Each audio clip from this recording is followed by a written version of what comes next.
겨울 햇살이 희미하게 들어온 낡은 단칸방 안은 적막했어요. 허름한 식탁 위엔 식지 않은 라면, 그릇 하나가 놓여 있었죠. 김정순 할머니는 젓가락을 손에 든 채 멍하니 TV를 바라봤습니다. 화면 속에서는 행복한 가족의 명절 풍경이 흘러나왔지만 그녀의 눈빛은 공허했어요. 방 안에선 오래된 시계의 초침 소리만 규칙적으로 들렸습니다. 그녀는 벽에 걸린 오래된 가족 사진을 바라봤습니다. 사진 속엔 어린 아들과 딸이 활짝 웃고 있었죠. 그때는 참 다들 잘 웃었는데 그녀는 작은 목소리로 중얼거리며 입꼬리를 올리려 했지만 웃음은 금세 사라졌습니다. 그때 전화벨이 울렸습니다. 따르르르 따르르르. 그녀는 천천히 수화기를 들었어요. 태순이야. 짧은 침묵이 흐른 뒤 아들의 냉정한 목소리가 들렸습니다. 엄마, 요즘 혼자 계시기 힘드시죠? 요양원 알아봤어요. 거기 깨끗하고 좋대요. 정순의 손끝이 잠시 떨렸습니다. 그녀는 애써 목소리를 가다듬으며 말했어요. 아휴, 내가 거길 왜 가니? 나 아직 괜찮아. 하지만 아들의 목소리는 단호했습니다. 이제 나도 바쁘고 정희도 힘들어요. 거기가 더 안전해요. 뚝 전화를 끊는 소리만 방 안에 남았습니다. 정수는 수화기를 들고 한참을 멍하니 있었습니다. 창밖에서는 눈이 조금씩 내리고 있었어요. 얇은 커튼 사이로 들어오는 빛이 방 안을 희미하게 비쳤습니다. 그녀는 손등으로 눈가를 훔치며 낮게 중얼거렸습니다. 그래, 바쁘겠지. 다 자기 살기 바쁘니까. 작은 난로가 타닥거리며 불꽃을 토해냈습니다. 그녀는 찬장 안에서 낡은 가방 하나를 꺼냈어요. 그 안에는 낡은 수첩, 사진 몇 장, 그리고 오래된 손수건이 들어 있었죠. 그녀는 그 손수건을 손에 꼭 쥔 채 창가로 다가갔습니다. 눈발이 더 굵어지고 있었어요. 문틈으로 스며드는 찬바람에 몸을 웅크리며 정수는 혼잣말처럼 중얼거렸습니다. 내가 그렇게 짐이 됐나? 그 말끝은 눈물과 함께 흩어졌습니다. 방 안엔 다시 시계 초침 소리만 남았습니다. 따뜻해야 할 거실 공기가 이상하게 차가웠어요. 테이블 위엔 요양원 브로슈어와 계산서가 가지런히 놓여 있었죠. 김정순의 아들 박태수는 서류를 들여다보며 이마를 문질렀습니다. 옆에서 며느리 이정희가 냉정한 목소리로 말했어요. 여보, 더는 미루면 안 돼요. 어머님 상태가 이제 위험해요. 태수는 대답 대신 커피를 한 모금 마셨습니다. 커피잔에 담긴 액체가 흔들릴 만큼 그의 손끝은 미세하게 떨렸죠. 정희는 잠시 그를 바라보다 다시 목소리를 높였습니다. 솔직히 말해요. 어머니 혼자 계신 거 불안하잖아요. 우리도 이제 좀 편하게 살아야죠. 그녀의 말은 단호했지만 그 속엔 오랜 피로와 감정이 섞여 있었어요. 그때 문이 열리며 막내딸 민지가 들어왔습니다. 그녀는 테이블 위에 브로슈어를 보고 놀란 듯 멈춰섰죠. 이게 뭐예요? 요양원이요? 태수는 짧게 한숨을 쉬며 답했습니다. 민지야, 어머니 혼자 두기 힘들어서 그러는 거야. 힘들다고 그렇게 쉽게 모시고 가요? 민지의 목소리엔 분노가 섞여 있었습니다. 정희는 표정을 굳히며 말했어요. 민지야, 내가 다 책임질 수 있어? 우리가 매일 돌봐드릴 수도 없잖아. 민지는 입술을 깨물며 아무 말도 하지 않았습니다. 태수는 손가락으로 서류 위를 톡톡 두드렸죠. 결정했어. 이번 주 안으로 요양원 모실 거야. 그 말과 함께 방 안의 공기가 완전히 식어버렸습니다. 정수는 문 밖에서 그 대화를 조용히 듣고 있었어요. 슬며시 열린 문 사이로 아들의 뒷모습이 보였죠. 그녀의 눈동자에는 슬픔이 아닌 어딘가 모를 평온이 깃들어 있었습니다. 잠시 후 문이 닫히는 소리가 났어요. 철컥. 그녀는 혼잣말처럼 중얼거렸습니다. 그래, 다 나 잘되라고 하는 거겠지요. 거실 조명이 서서히 어두워졌습니다. 정희는 TV를 켜고 뉴스 앵커의 목소리가 방 안을 채웠죠. 하지만 아무도 그 소리를 듣지 않았습니다. 유일하게 남은 소리는 벽시계 초침이었습니다. 딱딱딱. 그날 밤 정수는 홀로 방 안에 앉아 오래된 수첩을 펼쳤어요. 손때 묻은 첫 장엔 이렇게 적혀 있었습니다. 자식 키우는 게 내 인생의 전부였다. 그녀는 그 문장을 천천히 쓰다듬으며 미소를 지었죠. 그 웃음은 슬펐지만 이상하게 단단했습니다. 이른 아침, 희미한 겨울 햇살이 커튼 사이로 스며들었어요. 김정수는 낡은 가방을 무릎 위에 올려놓고 앉아 있었습니다. 가방 안에는 옷 몇 벌, 오래된 사진 한 장, 그리고 손수건 하나가 전부였죠. 그녀는 가만히 방 안을 둘러보며 낮게 숨을 내쉬었습니다. 이 방도 참 오래 있었네. 밖에서는 차가운 바람이 문틈으로 스며들어 커튼을 흔들었어요. 곧이어 차 경적 소리가 들렸습니다. 빵빵. 창밖을 보니 아들 태수가 탄 차가 서 있었죠. 그녀는 천천히 자리에서 일어났습니다. 무릎이 시큰거렸지만 표정은 단단했습니다. 현관문 앞에서 며느리 정희가 기다리고 있었습니다. 어머니, 무거워요. 제가 들어드릴게요. 정수는 고개를 저으며 말했다. 괜찮아요. 이 정도는 나 혼자 할 수 있어요. 그녀의 목소리는 조용했지만 낯설게 단호했어요. 차 안은 이상하게 조용했습니다. 라디오에서는 뉴스가 흘러나왔지만 아무도 듣지 않았죠. 유리창 밖으로는 겨울 나무들이 지나가고 도로 위엔 희뿌연 김이 맴돌았습니다. 정수는 창가에 고개를 기대며 속으로 중얼거렸습니다. 이 길이 마지막이 되지 않기를. 요양원 입구에 도착하자 차가 천천히 멈췄어요. 은빛 노을 요양원이라는 간판이 눈에 들어왔습니다. 정희는 먼저 내리더니 직원에게 다가가 서류를 건넸어요. 그녀의 표정엔 미묘한 안도와 피로가 섞여 있었습니다. 정수는 한참을 멍하니 간판을 바라보다가 천천히 차 문을 열었습니다. 요양원 복도는 하얗고 조용했습니다. 바닥은 반짝였지만 공기엔 소독약 냄새가 났어요. 간호사가 어서 오세요라며 미소를 지었지만 그 미소가 어쩐지 멀게 느껴졌습니다. 정수는 방 안에 놓인 침대를 보고 작게 고개를 끄덕였어요. 여기가 내 자리군요. 정희는 빠르게 계약 서류에 서명하고 시계를 봤습니다. 어머니, 저희 갈게요. 필요한 건 다 말씀드렸으니까요. 정수는 그저 고개를 끄덕였어요. 그래, 가요. 조심히 가요. 그녀의 말엔 억지 미소가 섞여 있었습니다.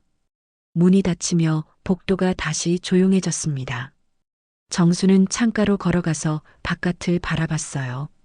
차가 요양원 입구를 빠져나가는 게 보였죠. 그녀는 손끝으로 유리창을 살짝 두드렸습니다. 딸깍, 딸깍 작은 소리가 허공에 퍼졌어요. 그녀의 입술이 미세하게 떨렸습니다. 이젠 정말 혼자구나. 그 말과 함께 멀리서 점심시간을 알리는 종소리가 들렸습니다. 그녀는 천천히 의자에 앉아 눈을 감았습니다. 창밖의 햇살이 하얗게 그녀의 얼굴 위로 내려앉았어요. 며칠째 흐린 날씨가 이어졌어요. 요양원 창문 너머로는 회색 구름이 낮게 깔려 있었죠. 김정수는 창가에 앉아 뜨개질을 하고 있었지만 손놀림은 느리고 힘이 없었습니다. 창문 밖에서는 빗방울이 유리창을 두드렸어요. 톡톡톡 그 소리가 마치 오래된 시계 초침처럼 들렸습니다. 요양원 복도를 지나가던 간호사가 식사 시간이에요라고 말했지만 정수는 잠시 귀를 기울이다가 고개를 저었어요. 괜찮아요. 아직 배 안 고파요. 그녀의 목소리는 낮고 공허했습니다. 그날 오후 방문이 열리며 반가운 얼굴이 들어왔습니다. 엄마, 딸 박민지였습니다. 정순의 얼굴이 환하게 밝아졌어요. 아이고, 우리 민지 왔구나. 민지는 곧장 다가와 어머니의 손을 꼭 잡았습니다. 손등에 핏줄이 도드라지고 손끝은 차가웠어요. 엄마, 여기 괜찮아요? 불편한 건 없어요? 응, 괜찮아. 밥도 잘 나오고 다들 친절해. 정수는 애써 웃었지만 눈빛은 흔들렸습니다. 민지는 그런 어머니의 미소 뒤에 숨어 있는 외로움을 느꼈죠. 그녀는 눈길을 돌리다가 테이블 위에 놓인 낯선 서류 봉투를 발견했습니다. 엄마, 이거 뭐예요? 정수는 손을 내저으며 말했다. 그거, 아휴 몰라. 며느리가 가져다 놓고 갔어. 통장 정리한다나 뭐라나. 민지는 조심스레 봉투를 열어봤어요. 안에는 어머니 이름으로 된 새 통장과 은행 도장이 들어 있었습니다. 입출금 내역이 깔끔하게 비어 있었죠. 그녀의 미간이 찌푸려졌습니다. 엄마, 혹시 아들이 이거 관리해요? 응. 태수가 다 알아서 한다더라. 나는 몰라. 정수는 말끝을 흐리며 시선을 돌렸습니다. 그때 창밖에서 번개가 번쩍였고 천둥 소리가 요양원을 울렸어요. 쾅! 두 사람은 놀라 잠시 서로를 바라봤습니다. 민지는 마음 한구석이 싸늘해졌습니다. 무언가 이상했어요. 며느리가 왜 새 통장을 만들었을까? 왜 어머니가 돈의 흐름을 모를까? 그녀는 손에 든 통장을 꼭 쥐었습니다. 엄마, 나 이거 잠깐 확인만 할게요. 괜찮아. 별거 아닐 거야. 정수는 그저 조용히 고개를 끄덕였지만 그녀의 눈동자는 창밖의 어두운 하늘로 향했습니다. 그 눈빛엔 오래된 불안이 스며 있었습니다. 민지는 자리에서 일어나며 말했습니다. 엄마, 곧 다시 올게요. 중요한 일 있을 것 같아요. 정수는 그녀의 등을 바라보다가 조용히 중얼거렸습니다. 그래, 조심히 다녀와 민지야. 그녀의 목소리는 빗소리에 묻혀 들리지 않았습니다. 민지가 나간 뒤 복도는 다시 고요해졌어요. 멀리서 들려오는 카트 소리, 천천히 닫히는 문소리만이 잔잔히 퍼졌습니다. 정수는 창가로 걸어가 커튼을 걷었어요. 요양원 정문 쪽에서 누군가 검은 우산을 쓰고 서 있는 게 보였죠. 그 우산 아래 사람의 얼굴은 잘 보이지 않았습니다. 그녀는 잠시 그 자리를 바라보다가 아주 작은 목소리로 말했습니다. 이 이야기는 이대로 끝나지 않겠지요. 창밖에선 다시 천둥이 울렸습니다. 쾅! 그리고 화면은 천천히 어두워졌습니다. 다음 날 아침 회색 하늘 아래 민지는 은행 앞에서 차에서 내렸습니다. 차문이 닫히는 소리 쿵 이 도심의 냉기 속에 울렸어요. 그녀의 손에는 어머니 명의의 새 통장이 꼭 쥐어져 있었습니다. 눈가엔 밤새 잠을 못 잔 흔적이 남아 있었죠. 설마 아닐 거야. 그녀는 스스로에게 그렇게 말하며 문을 열었습니다. 은행 안은 조용하고 냉정했습니다. 민지는 직원 창구 앞에서 통장을 내밀며 조심스럽게 물었어요. 이 계좌 최근 거래 내역 좀 확인해 주실 수 있을까요? 직원은 서류를 확인하더니 잠시 눈썹을 찌푸렸습니다. 잠시만요. 신분증 좀 확인하겠습니다. 민지는 신분증을 내밀며 긴장된 숨을 삼켰어요. 컴퓨터 키보드 소리가 딸깍딸깍 울렸습니다. 잠시 후 직원의 표정이 미묘하게 바뀌었어요. 그는 낮은 목소리로 말했습니다. 최근 한 달간 같은 계좌로 계속 큰 금액이 이체됐네요. 받는 사람은 박태수 씨입니다. 민지의 눈이 커졌습니다. 박태수요? 제 오빠요. 직원은 조심스레 모니터를 돌려 보여주었죠. 거래 내역엔 매주 수백만 원씩 빠져나간 기록이 선명했습니다. 민지는 손끝이 하얗게 질렸어요. 이 돈 어머니가 직접 이체하신 건가요? 직원은 고개를 저었습니다. 대리 처리된 걸로 보입니다. 위임장 서명이 가족분 이름으로 되어 있네요. 민지는 숨이 막혀왔습니다. 혹시 그 서류 확인할 수 있을까요? 직원은 파일을 넘겨 한 장의 복사본을 내밀었습니다. 그 위에는 정희의 이름이 선명히 찍혀 있었습니다. 순간 민지의 눈앞이 어두워졌어요. 그녀는 서류를 손에 쥔 채 한참 말을 잃었습니다. 설마 어머니 돈을? 머릿속엔 정희의 단호한 표정이 스쳤습니다. 우리도 이제 좀 편하게 살아야죠. 그 목소리가 귓가에 메아리 쳤어요. 민지는 은행을 나와 차로 돌아왔습니다. 빗방울이 차 유리를 두드렸습니다. 톡톡. 그녀는 조용히 통장을 열어보며 중얼거렸어요. 5억 엄마가 이걸 다 모으셨단 말이야? 그 순간 휴대폰이 진동했습니다. 화면에는 오빠의 이름이 떴죠. 박태수 마이너스 통화 중. 민지야, 너 지금 뭐하고 있어? 태수의 목소리는 낮고 차가웠습니다. 오빠 엄마 통장 왜 그랬어? 그게 무슨 소리야? 괜한 오해하지 마. 오해? 오빠 통장으로 매주 이체된 게 오해야? 짧은 침묵이 흐른 뒤 태수가 낮게 내뱉었습니다. 내가 그걸 어떻게 알았어? 민지는 더 이상 말을 잇지 못했어요. 엄마가 아시면 어떤 기분일 것 같아? 민지야, 그만 좀 해. 다 이유가 있어. 이유? 돈이 전부는 아니잖아. 그녀는 전화를 끊으며 차문을 세게 닫았습니다. 쾅! 그날 밤 태수는 거실 한복판에서 정희와 마주 앉아 있었습니다. 정희는 손에 서류를 들고 있었죠. 민지가 알았대요. 태수는 머리를 감싸쥐었습니다. 이럴 줄은 몰랐어. 정희의 눈빛은 차갑게 빛났습니다. 이제 어쩔 거야? 그 돈 이미 절반은 써버렸잖아. 천장 조명이 희미하게 깜빡했어요. 방 안의 공기는 무겁게 가라앉았습니다.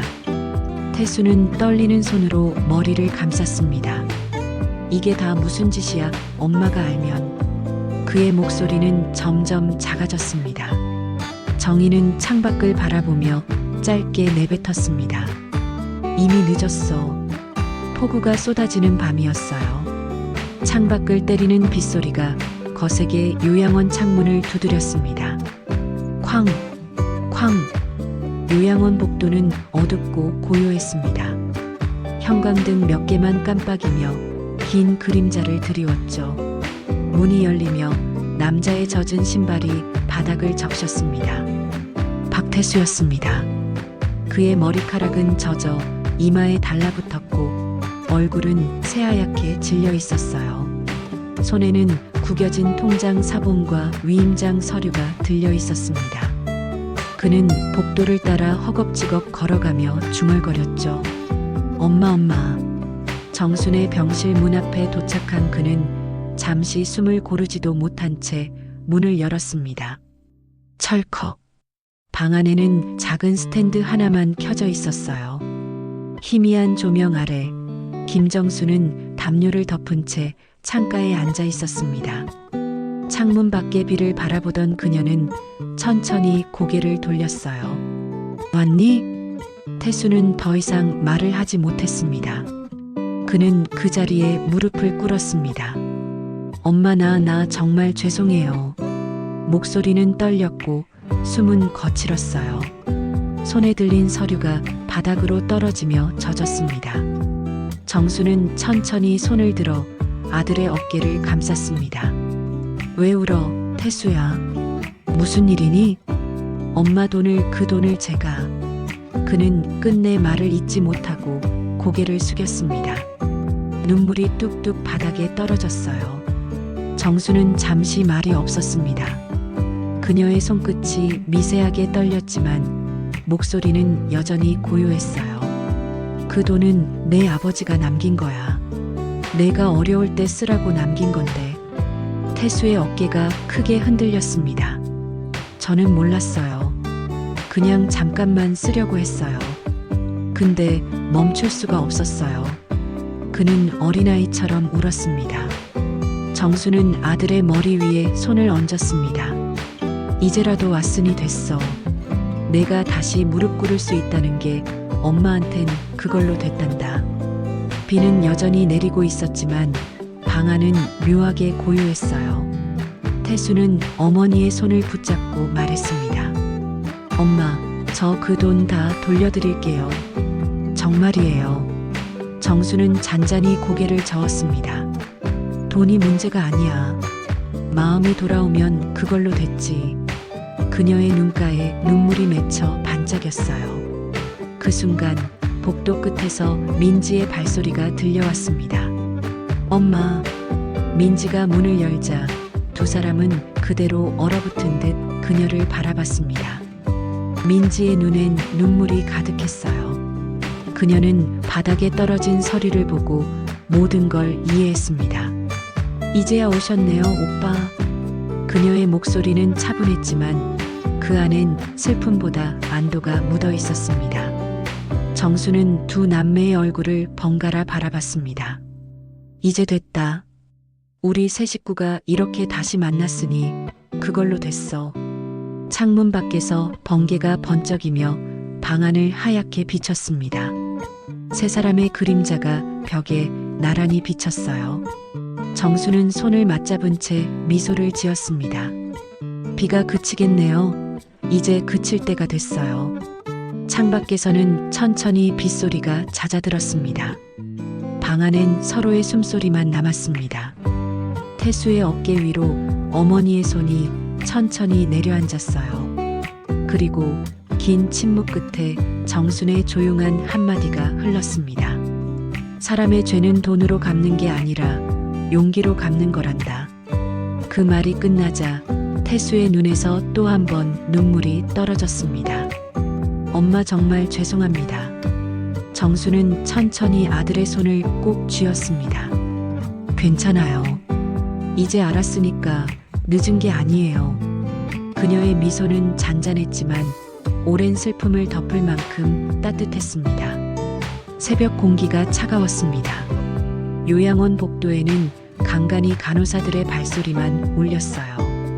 김정순의 병실 문틈 사이로 희미한 불빛이 새어나오고 있었습니다. 그녀는 작은 탁자 위에 놓인 편지지와 봉투를 바라보고 있었죠. 창문 밖에서는 빗물이 그치고 새소리가 조심스레 들려오기 시작했습니다. 책상 위에는 구겨진 통장 한 권과 도장이 나란히 놓여 있었습니다. 정수는 떨리는 손끝으로 펜을 들었어요. 한자 한자 느린 글씨로 글을 써내려갔습니다. 내가 가진 게 있다면 그건 사랑이었지요. 이 돈은 나를 잊지 않고 손 잡아준 아이에게 남깁니다. 그녀의 시선이 문 쪽으로 향했습니다. 살짝 열린 문틈 사이로 아들 태수가 서 있었습니다. 그의 표정은 복잡했어요. 그는 어머니가 글을 쓰는 모습을 잠자코 바라보다가 천천히 안으로 들어왔습니다. 엄마 그게 뭐예요? 정수는 고개를 들지 않은 채 대답했습니다. 그냥 오래된 인사장이에요. 마지막으로 써야 할 편지가 있어서요. 잠시 정적이 흘렀습니다. 태수는 손을 모은 채 침대 옆에 앉았습니다. 엄마, 아직 힘내셔야죠. 민지도 곧 올 거예요. 정수는 미소를 지었습니다. 민지한텐 고맙다고 꼭 전해줘요. 그 아이 덕분에 마지막에 외롭지 않았어요. 그녀는 봉투를 천천히 접어 태수에게 건넸습니다. 이거 내가 전해줘야 돼요. 태수는 봉투를 받아 손에 쥐었지만 열어보지 못했습니다. 그의 눈가가 벌써 붉게 젖어 있었죠. 엄마, 그런 말 하지 말아요. 아직 시간이 많잖아요. 정수는 고개를 살짝 저으며 조용히 웃었습니다. 시간이 많을 줄 알았는데 그렇지 않더라고요. 사는 게 참 빨라요. 사랑한다고 말하기도 전에 계절이 바뀌죠. 그녀의 시선이 창문으로 향했습니다. 동이 트며 하늘이 서서히 밝아졌어요. 빗물에 젖은 나뭇가지가 바람에 흔들렸습니다. 정수는 한참을 바라보다가 낮게 속삭였습니다. 저 햇살 참 따뜻하네요. 태수는 고개를 숙이며 어머니의 손을 잡았습니다. 그 손은 여전히 따뜻했어요. 잠시 후 문이 열리며 민지가 들어왔습니다. 엄마, 어제 말씀 못 드렸는데 오늘 의사 선생님이 오신대요. 정수는 천천히 고개를 돌렸습니다. 민지야, 잘 왔다. 엄마 할 말이 있어. 그녀는 딸의 손을 꼭 잡고 눈을 맞췄습니다. 이 돈은 내가 지켜야 해. 내 마음처럼 깨끗하게. 민지는 고개를 끄덕이며 눈물을 삼켰습니다. 정수는 눈을 감고 잠시 숨을 고르더니 조용히 말했습니다. 돈은 마음을 시험해요. 그 시험에서 진 사람은 불행해지죠. 근데 이젠 걱정 안 해요. 너희 둘 다 그 답을 찾았으니까. 창문 틈새로 들어온 햇살이 그녀의 얼굴을 부드럽게 비쳤습니다. 스탠드 불빛이 꺼지고 방 안엔 자연광만 남았죠. 그녀의 목소리가 마지막으로 흘렀습니다. 사람은 가진 걸로 기억되는 게 아니라 나눈 걸로 남는 거예요. 태수와 민지는 조용히 눈물을 흘렸습니다. 서로의 손을 잡은 채 아무 말 없이 그 자리를 지켰어요. 바깥에선 새들이 울고 멀리서 요양원 종소리가 들렸습니다. 딩동. 정순의 얼굴엔 고요한 미소가 남아 있었습니다. 그 미소는 세상 어떤 말보다 따뜻했어요. 며칠 뒤 요양원 정문 앞에 하얀 국화꽃이 놓여 있었습니다. 햇살은 따뜻했지만 공기 속엔 묘한 정막이 감돌았어요. 하얀 커튼이 바람에 흔들릴 때마다 병실 안의 모든 것이 정지된 듯 보였죠. 그 침대 위에는 이불이 가지런히 개켜져 있었고 탁자 위엔 작은 사진 한 장이 남아 있었습니다. 그 사진 속엔 젊은 시절의 김정순과 두 남매가 활짝 웃고 있었어요. 사진 속의 그 미소는 지금 이 방의 고요함과 너무 달랐습니다. 민지는 그 사진을 두 손으로 감싸쥐었어요. 손끝이 떨렸지만 표정은 이상할 만큼 차분했습니다. 엄마, 이제 편히 쉬세요. 그녀의 목소리는 낮고 부드럽게 떨렸습니다. 옆에서 태수가 조용히 고개를 숙였습니다. 그의 눈가에는 며칠째 붓기가 가시지 않은 눈물이 맺혀 있었어요. 그는 침대 머리맡에 놓인 봉투를 꺼내 조심스레 열었습니다. 그 안에는 정순이 남긴 유언장이 들어 있었습니다. 종이 위에는 또박또박한 글씨로 이렇게 적혀 있었죠. 민지는 엄마의 마음을 닮은 아이입니다. 이 돈은 그 마음을 지키는 데 쓰세요. 태수야, 넌 많이 힘들었지. 돈은 잃어도 괜찮지만 마음은 잃지 말아라. 엄마는 두 사람 다 사랑했어요. 태수는 편지를 쥔 채 고개를 들지 못했습니다. 손끝이 떨리며 눈물이 다시 종이 위로 떨어졌어요. 민지는 그를 바라보다 조용히 그의 어깨에 손을 올렸습니다. 오빠, 엄마가 바랐던 건 그거 하나였나 봐요. 우리가 다시 가족이 되는 거. 그 말에 태수는 고개를 끄덕이며 흐느꼈습니다. 창밖에서는 봄비가 내리고 있었어요. 부드럽고 잔잔한 빗소리가 유리창을 타고 흘러내렸습니다. 민지는 창문을 열어 빗방울을 손바닥으로 받았습니다. 그 차가운 물방울이 손끝에서 미묘하게 따뜻하게 느껴졌죠. 그녀는 눈을 감고 속삭였습니다. 엄마, 오늘은 비가 참 고와요. 요양원 복도를 나서며 두 남매는 나란히 걸었습니다. 민지는 사진을 품에 안았고 태수는 어머니의 도장을 조심스레 쥐고 있었어요. 창문 틈으로 들어오는 빛이 두 사람의 뒷모습을 부드럽게 비쳤습니다. 그 빛 속에서 그들의 발자국이 길게 이어졌죠. 멀리서 들려오는 종소리가 다시 울렸습니다. 딩동 딩동. 요양원 문을 나서자 바람이 불어왔습니다. 그 바람에 정순의 목소리가 들리는 듯 했어요. 효도는 나중이 아니라 지금 해야 하는 거야. 태수는 그 말에 잠시 걸음을 멈추고 하늘을 올려다봤습니다. 먹구름 사이로 햇살 한 줄기가 내려와 그들의 얼굴을 비췄죠. 그 빛은 따뜻했고 눈물은 조용히 미소로 바뀌었습니다. 두 남매는 천천히 걸음을 옮겼습니다. 발밑의 흙길은 부드럽게 젖어 있었고 새소리가 멀리서 울렸습니다. 그들의 뒷모습 위로 카메라가 천천히 올라가며 장면이 멀어졌어요. 햇살, 바람, 그리고 조용한 빗소리만이 화면을 채웠습니다. 마지막으로 어머니의 사진이 클로즈업되며 내레이션이 흘렀습니다. 돈은 남지만 마음은 남지 않으면 아무 의미가 없습니다. 효도는 기회가 있을 때 해야 하고 사랑은 미룰 수 없는 일이지요. 화면은 서서히 흑백으로 변하며 하얀 국화 한 송이만 남았습니다. 그리고 아주 조용히 화면이 어둡게 닫혔습니다. 이야기는 끝났지만 여운은 남습니다. 다음 시간 마음의 창가에서 또 다른 인생 이야기를 들려드리겠습니다. 구독으로 따뜻한 인연을 이어가 주세요.